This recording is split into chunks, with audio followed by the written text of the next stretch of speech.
Have you ever been tanning at the beach, looked up to the palm tree above you and saw a bushel of coconuts precariously attached around the middle, and had your last thought be, what if one of those hit me? You're not alone. Sort of. Well, you're dead, so.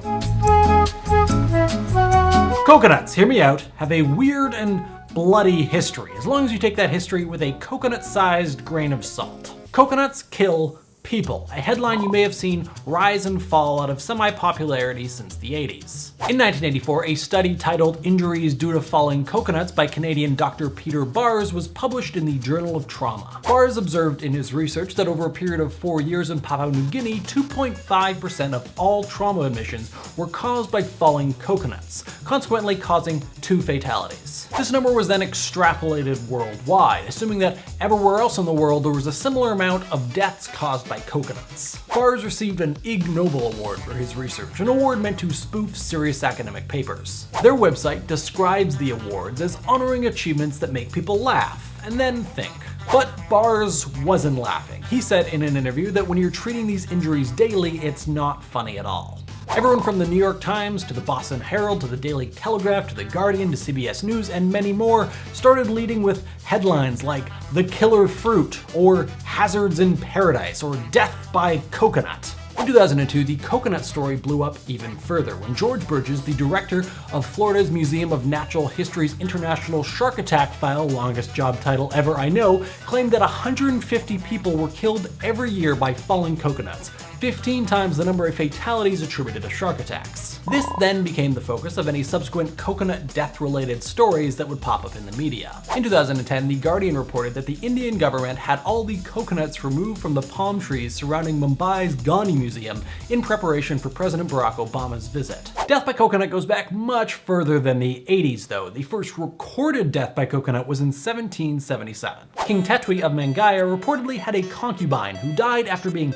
struck on the head by a falling green fruit. In 1833, 4 people died on the island of Ceylon, again from falling coconuts. A US Marine was killed in 1943 after a coconut fell on his head near Henderson Field in Guadalcanal. This is less relevant, but during World War II, Japanese soldiers would empty out coconuts, stuff them with grenades, top them up with acid, seal them with wax, and then hurl them at the Americans. Just so you know. In 1956, a woman was struck on the foot by a falling coconut and sued the city of Miami, who paid out $300.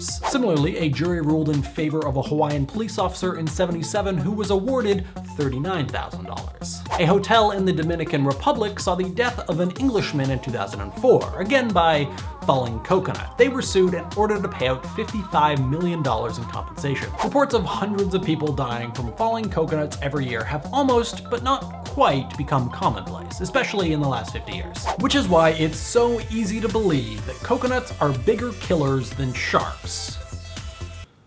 But they're not. The whole thing's a lie. Sort of. John Green said that the truth resists simplicity, and as much as I don't think he expected that quote to fall into a story about coconuts, is very much the case here. The focus of Barr's career wasn't a crusade against coconut palms. He focused on improving safety regulations in developing nations, which isn't nearly as catchy of a headline as "Scientist says coconuts are killer fruit." The reporting of mass coconut deaths was described by writer Joel Best as the journalistic equivalent of contemporary legend. The story is a perfect combination of shocking yet believable, which allows for it to be an incredibly memorable story. I heard about it from a friend who made a joke about it when I was in Cuba 6 years ago, and I've never forgotten it, and likely never will. It's not a lie, but how the story is told makes it a lie.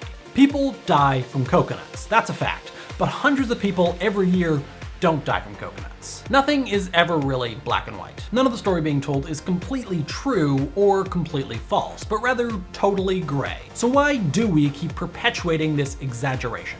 The most simple and memorable ideas always live, and the complex, hard to digest, gray ones fall by the wayside. In this world of competing for ideas, memorability is always more important than accuracy, or really anything else. This is where ideas like the Great Wall of China is the only man-made object visible from the moon, it's not, it's actually very hard to find, or that you only use 10% of your brain, sorry Lucy, you actually use the whole thing, or that Coca-Cola rots your bones comes from. None of these are true, true, yet so many people think otherwise. Is it more important to remember that people do die from coconuts, albeit not as much as you're remembering, or not to remember at all? If you want to learn more about memorable ideas, I highly recommend reading Made to Stick by Chip and Dan Heath and Contagious by Jonah Berger, both of which I just finished and were totally great. This whole thing is a symptom of our clickbait and headline-driven world, which I'll be talking about in next week's video. You won't believe how that video will change your life. It'll be the greatest video you've ever seen in your entire life.